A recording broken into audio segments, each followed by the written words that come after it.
get going, I do have a few things that I am going to do today a little bit different. One, I want to put you into breakout groups right in the get-go.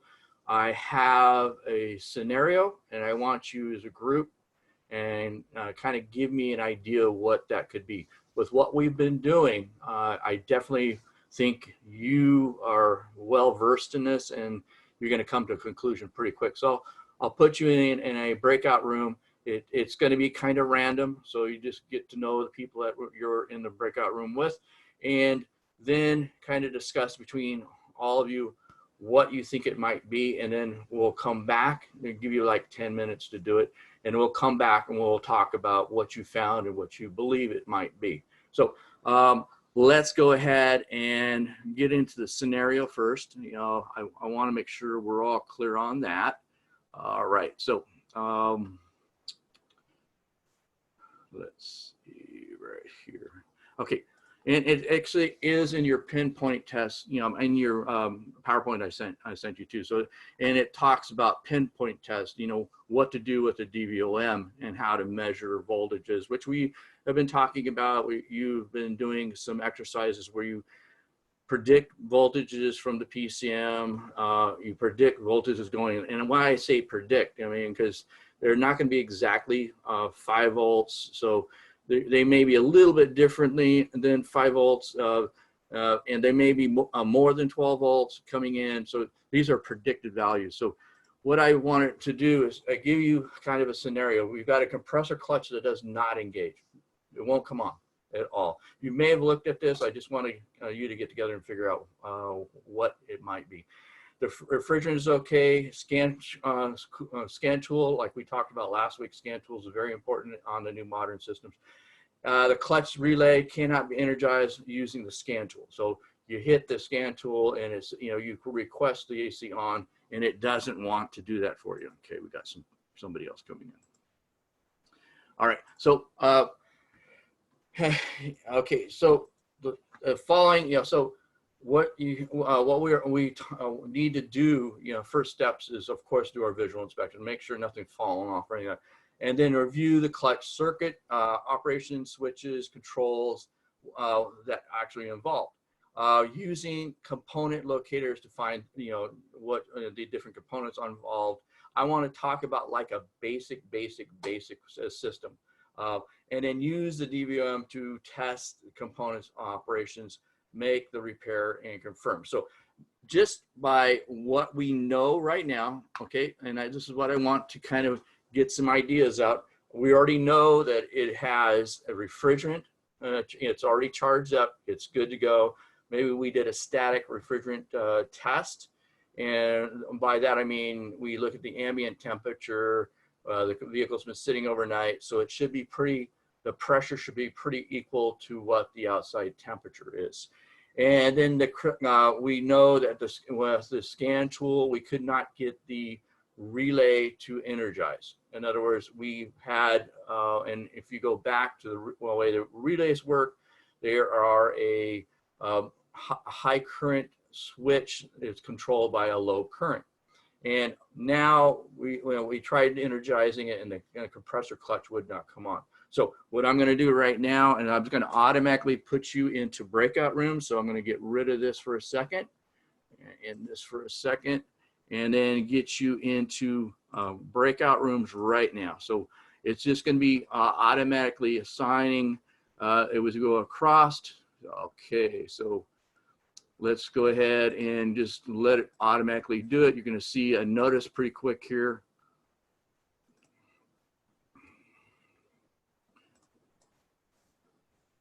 And I'll see you guys back in about 10 minutes.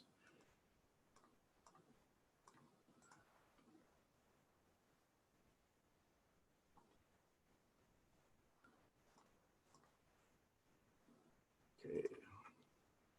All right, so I'll see you back in about 10 minutes. Just kind of get some ideas of what you think it might be, and we'll kind of shoot back and forth on it.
All right, we're trying to get everybody back in. We should be in a few seconds here. So I asked for somebody in each group to be the spokesperson. And I want to start off with group number one, the breakout group number one. Who's going to be the spokesperson for group number one? Just raise your hand or type in the chat, or you can actually just open up your mic. Group number one.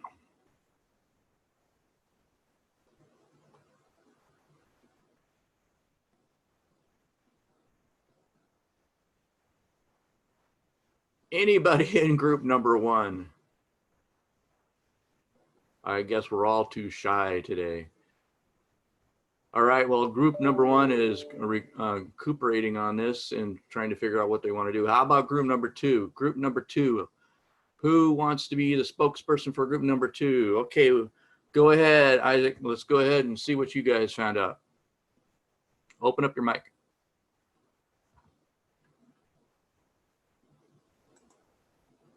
There you go. I opened it up for you. Okay, sorry, I couldn't figure it out. No problem. Is it possible that that might be a bad relay? Absolutely. And we're going to talk about that in just a second. That's a good assumption. It could be just the relay is bad itself. And not energizing could be other things too. So that's a good start. Fantastic. All right. So I'm going to go ahead and go to group number three. Group number three. Who's going to be the spokesperson for group number three? We were thinking of the same thing, a bad relay. Okay. Very good. Great. I believe we had one more group, group number four. I can't remember. I don't think we had a whole lot of people today. Well, we had quite a few people, but I'm not sure we had enough people in three. How about back to group number one? Anybody in group number one that got a shout out? Okay, Alex, I think Alex is coming in. It could possibly be the relay or bad ground, poor ground. Very good. Very good. I like what we're going for. Fantastic. All right. So what I want to do now is I want to kind of, I wouldn't say mess with your minds, but probably I am messing with your mind a little bit too.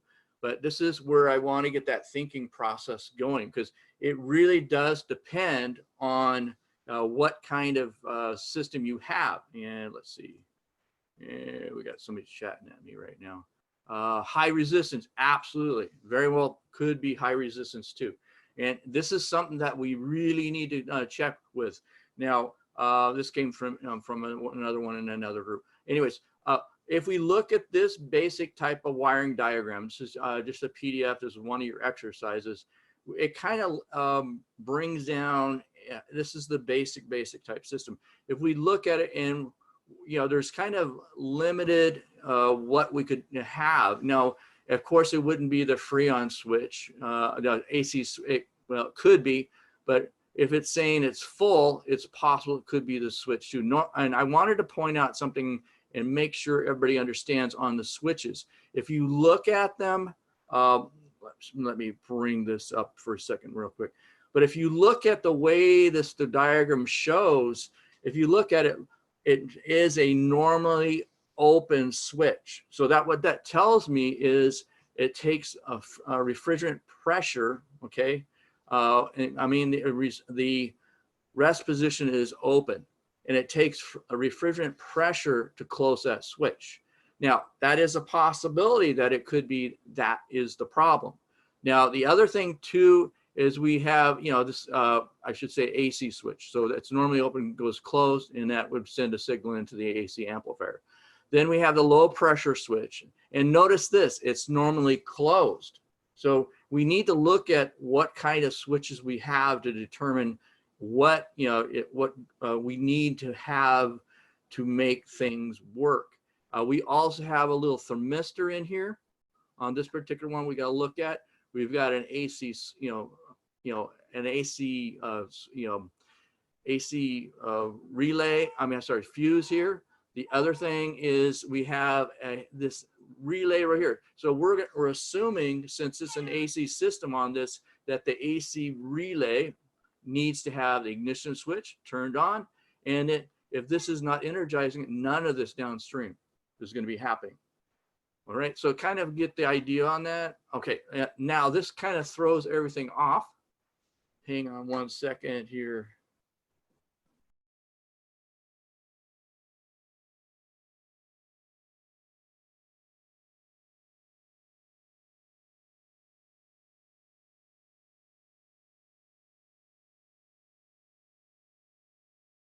All right, let's get back at it. Okay, if we come over to the other side, I mean, sorry, I thought I did, and I didn't. If we go over to the other side and we look at a different vehicle, now look at the difference.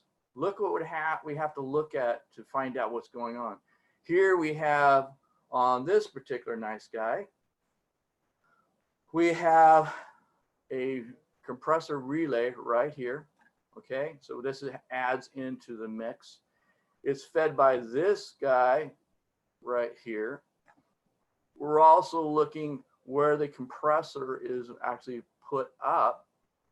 Okay, and then we're using an ECM, okay, to feed all this. So it gets a lot more complicated.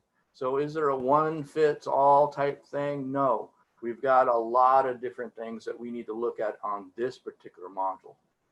So I just wanted to kind of get some ideas, but your idea of the relay, because that's kind of like the last out to the compressor in most cases, and that helps, you know, if you look at the diagram and then you look at where the AC relay, actually compressor relay lays out, boom, you kind of shorten down the path.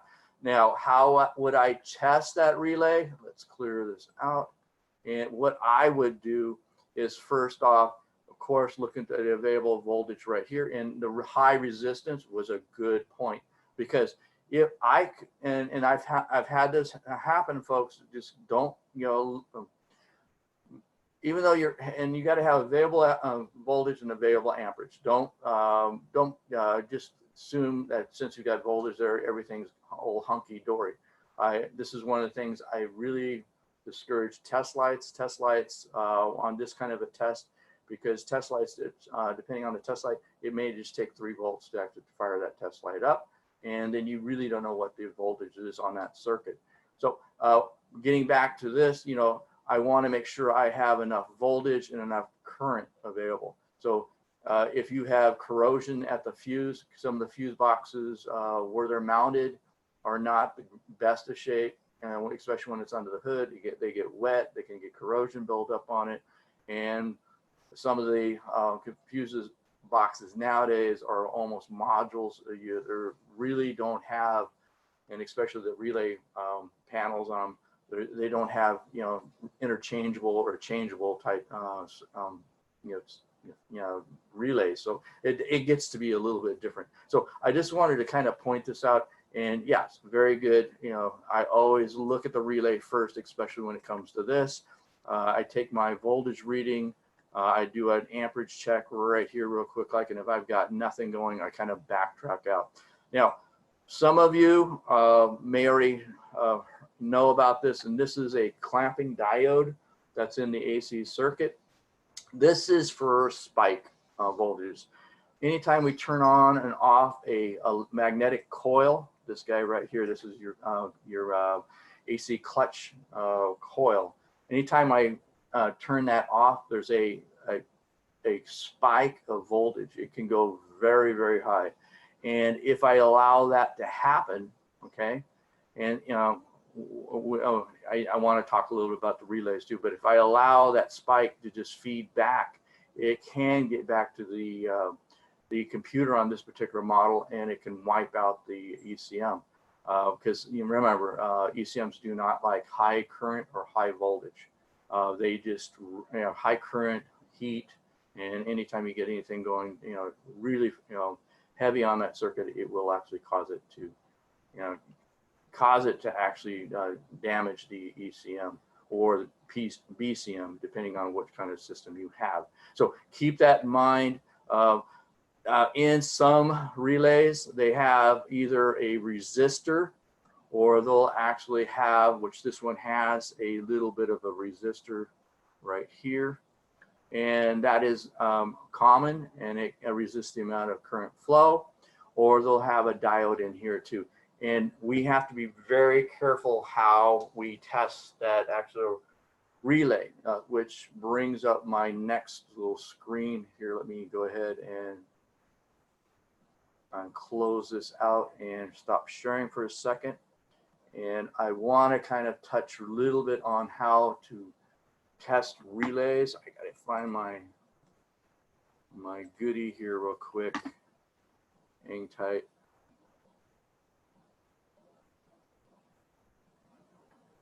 All right, here it is. Let me get back into share mode. All right.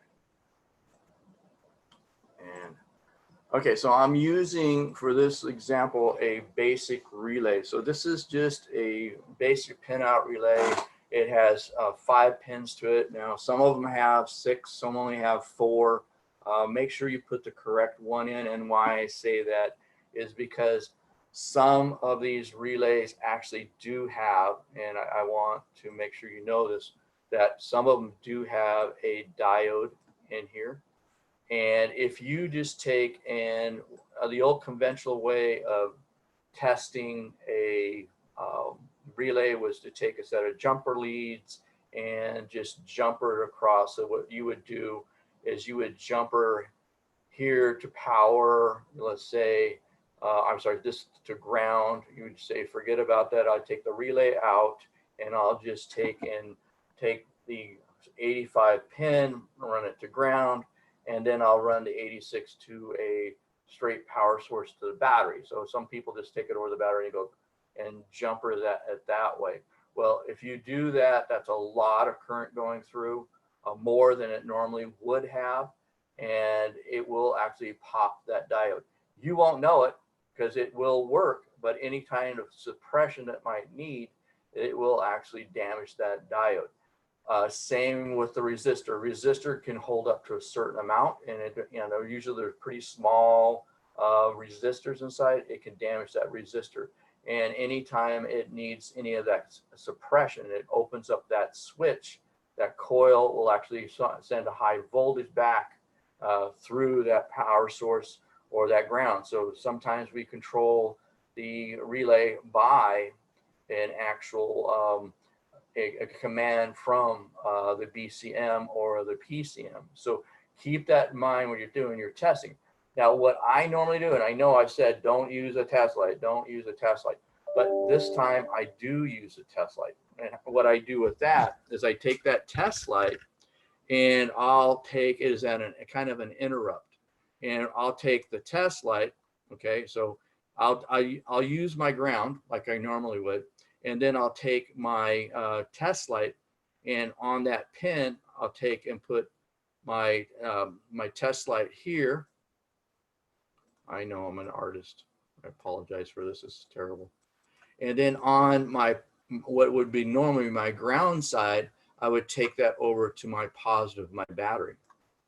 Okay, so it puts enough of a load for this relay to work, but it actually, the current going through here is not going to be as great.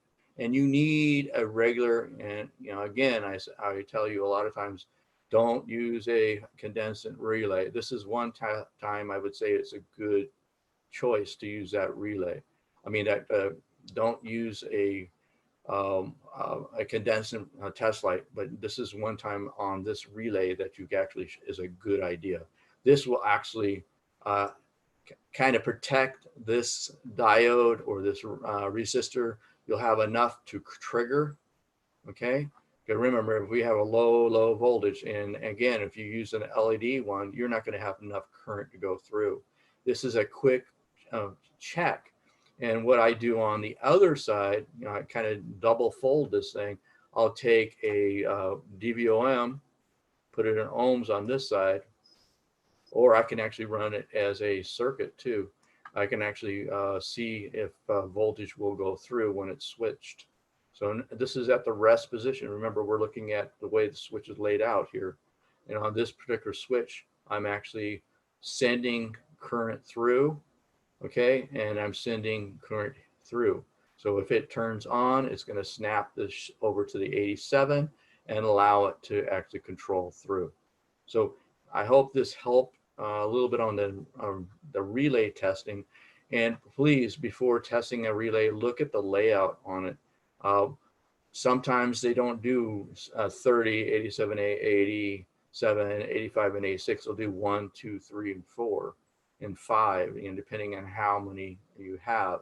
And you've got to actually figure out the internal diagram wiring. Yes, I can pretty much figure it out with an ohm meter, because if I do an ohmage test, I see this coil. And if I see a ohm meter with this and this, but sometimes we have double poles, I should say. So we'll have 2 terminals, on this side going out to do the control circuit. So we'll have, when it hits, this comes down, it hits both of these at the same time. And that, is kind of what Nissan does a little bit too. So it feeds 2 lines, but it will not, normally they can, if they at rest, it doesn't really have that pin out, but it's there. It's there. So hopefully this helped a little bit. All right, so let's go on with what we were doing on the other part. Stop sharing for a second here, and I'm going to continue on what we're doing. All right, let's get over to the share side and get back over to you. And let's see.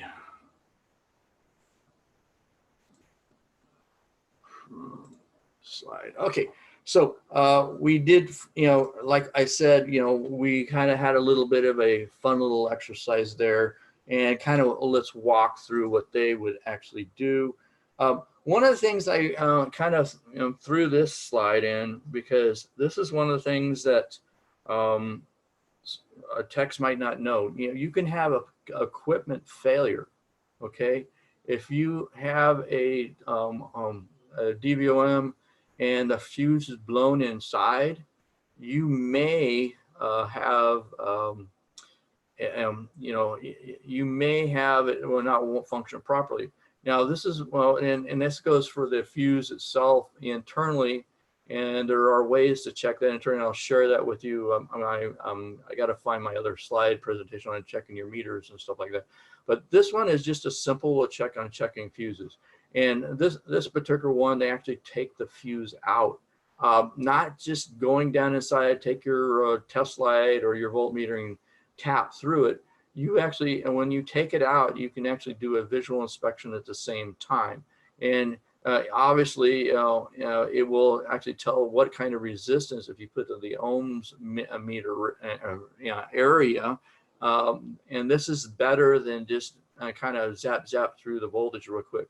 And again, going back to the test lights, if you have a LED test light, yeah, you could have resistance on it. And if you pull it out, you might see that corrosion build up on it and see that it's starting to happen too. And it may not be as, a total, heavy duty resistance, but enough for that relay not to click. So this is something we really need to look at before we go forward. All right. All right, so here, of course, looking at the relay center, or sometimes they call it a power distribution center, and trying to figure out how everything is mapped out. But if you look at, at the, and this happens, and I've seen this happen, folks. People will take the fuse out or the relay out, and what do? They take a probe and they put it down inside that hole. And now all of a sudden it's all spread out. And now you have damaged pins, and the relay does not make connection, or that fuse does not make connection. So I like to have a set of test leads that actually can actually drag. And if you're in a pinch and you suspect the relay is bad, happens. In last year's AC class, we actually had a situation where one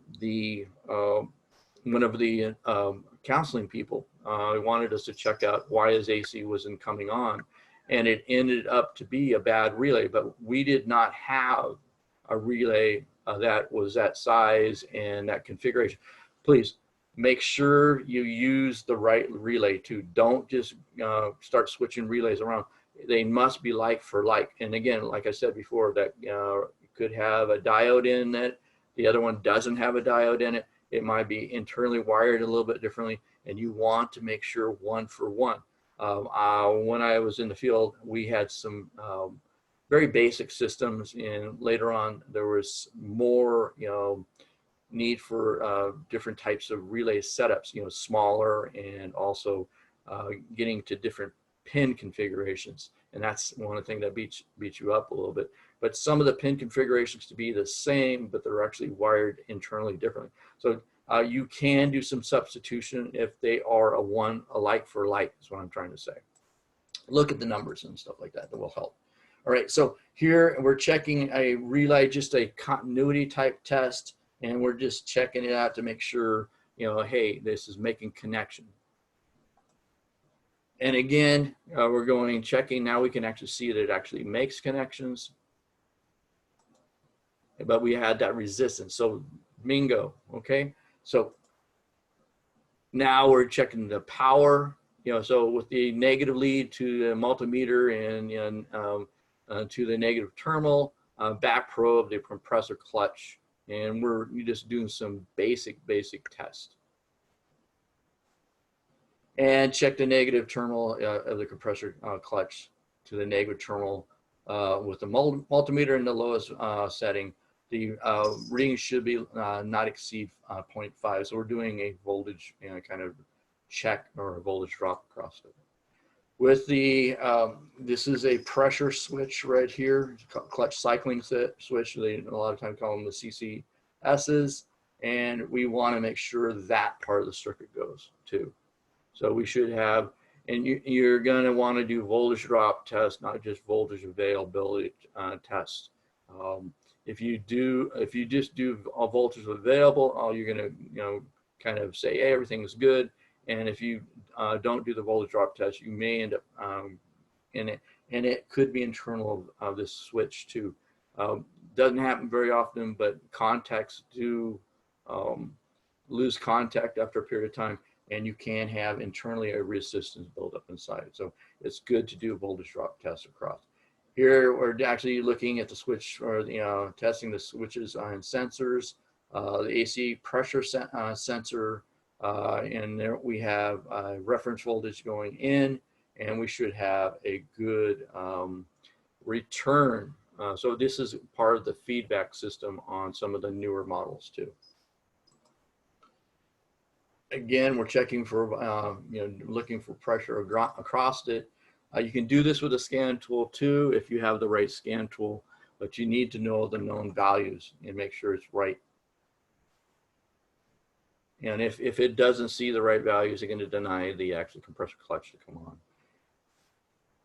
Okay, so some helpful tips when tips, I'm sorry, I should say troubleshooting tips. When checking for available voltage anywhere in the circuit, always use a long test lead connected directly to the negative battery terminal. And if you do use longer test leads, make sure you zero the leads out. Longer the lead, the more resistance, and either take and push the leads together and check for the actual resistance in those leads, put it on your ohm scale, and then keep that in mind when you're doing your calculations and subtract it from your final out, or take and just the actual meters will actually, you push a button and it will actually zero it out, so it comes back, starts at that zero mark like that. Before measuring voltage in any circuit, start measuring voltage, battery voltage. A fully charged battery will provide about 12 to 12.7. You should be at 12.6 or better, like that. Start measuring at a point in the circuit that is easy to access, and that will provide the most information. And I can't stress that enough. Like I said before, going to, if we're looking at a possible, well, I should say not possible, but we see a compressor not engaging, in other words, not turning on. One of the first things you want to do is check to see the available voltage at the compressor, and also you want to check to see what kind of possible amperage pull on that compressor. by checking the amperage I shouldn't say being used, we're actually going to tell the health of the actual clutch coil inside too. That's going to give us a predictor of possible life of that compressor clutch too. So there's a lot of information we can gather from that. Throwing a ohms test across it, yeah, it kind of tells me if it's open or short. It gives me a specification, but until it's turned on and it's under doing work, it really doesn't exercise that coil. So you need to start looking at all as much information as you can as quickly as possible. And one of the things is going down to that compressor and checking for available voltage, if it actually does turn on, what kind of amperage I can pull on it. And also look on the ground side. Don't forget your ground. Some of the grounds go right to the compressor. Some of them go to a ground on the engine block. And if anybody's been doing any kind of work or anything like that, they may have, this happens, left the ground lead off, and it's just kind of dangling, making partial connection, or they didn't tighten up the ground cable. So simple things like this, always look for corrosions too. And identify all components in the circuit that are not working and all components that are working. This will help determine where in the circuit the problem begins.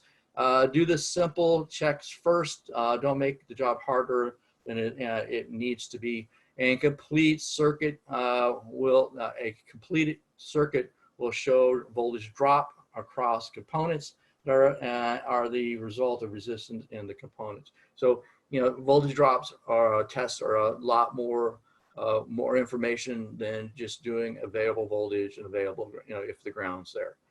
The total voltage drop across a non-load component should not exceed 5/10. You're not going to really, in a good tight circuit, you really shouldn't even see that much. It depends on the circuit, but your grounds, you want to have them very tight. And I would say 2/10 of voltage is the most you want to see that. On your voltage side, you might see up to 4/10, maybe 5/10 of a volt. So this is just a quick little guideline. It's not in concrete. It's not saying that this is what it has to be. Please remember, these are just guidelines. Depending on the manufacturer, we may have a little bit of a different in that. All right, this is where we're going to stop today. I think I've said a lot already. I hope this has helped with your diagnostic part of it. We'll be getting into more of the electronic side of it and some of the testing we can do on that on Thursday. Again, I want to make sure, I'm going to go ahead and stop this right now. I want to make sure everybody understands, and now that I got all 18 of you in here right now, that next Saturday is the last time to do any late type work. I need to start thinking about the final exam and the grade book for the final exam too, for your final grades. I put it that way. So make sure that you contact me if there's anything that beyond, I'm talking about stuff that you were not able to physically do in the lab. Okay, if you got stuff in the lab that you didn't get to do because of us being gone totally remote online, make sure you reach out to me. It's like the compression. Working with the AC machines, stuff like that. Make sure that you reach out to me, and that way I can actually do some corrections in the grade book. I want you to do well, and I applaud you for continuing on with the situation that we're in. I talked to other instructors, and some of their classes are actually struggling. But we're going to get through this together, and you're doing excellent. I'm looking at what you're doing, and man, discussion groups, you're getting in on getting your, even though some of it might be late, you're getting in there and you're actually doing the work, and I really appreciate this. So please continue to do what you're doing. You're all awesome. And reach out to me if there's some of the stuff that was in the lab that you did not get to do, and I'll make those kind of corrections. Are there any questions for me before we go on? Okay, remember, for some of you, you know, your registration starts tomorrow, so you can do some summer school stuff. We do have some classes available in summer, and I never did pull that back up, and I think I can't find it right now. Hang on. Let's see if I can find where it went off to. No, I actually didn't. But it's up on WebAdvisor as of starting tomorrow for some of you. The rest of you will come down a little bit later in the month. And there, you know, basically there's you know, 4 classes in the auto and the diesel area. There is a 102 class, which I'm not sure most of you probably already took that one. My office hours today is actually 1 to 2, 1 o'clock to 2 o'clock. And you know, it's pretty much 1 o'clock to 2 o'clock today, 1 o'clock, 2 o'clock tomorrow, and 1 o'clock to 2 o'clock on Thursday. So those are pretty much my standard office hours, but on Mondays I do 4 to 6. So please do come by. But back to what I was talking about, the summer, you know, the 102 class, the essentials class is going to be offered in the summer. There's going to be a sensors class also, and then there's going to be the hybrid class that I'll be teaching it up. And then we also will have a 1 diesel class, and that kind of is a electrical type class that's going to be in the summer. So those are pretty much what we're going to be having offered. There are some welding classes and pretty much like blueprint and kind of code books type stuff. All right. Any questions for me, folks? So just a quick question. I don't know if we'd still be able to do this, but if you wanted to get extra points for the extra credits, could you still submit those? Absolutely. Absolutely. Absolutely. And now remember, the extra credit is 1 per week. Don't forget that too. Okay, so we have we're at the week 12, so we got like 4 weeks left. So you can get up to, you know, those 4 weeks you can get extra credit for. Plus, please, there was a research that was thrown out, an assignment thrown out there that you can get points on too. So don't forget about that also. Some of you actually reached out and did it, but that one actually will have to be done by the 23rd. All right. Any other questions? All right, folks, you are excused, and I will see you on Thursday. I appreciate it. Take care of yourselves. Talk to you soon.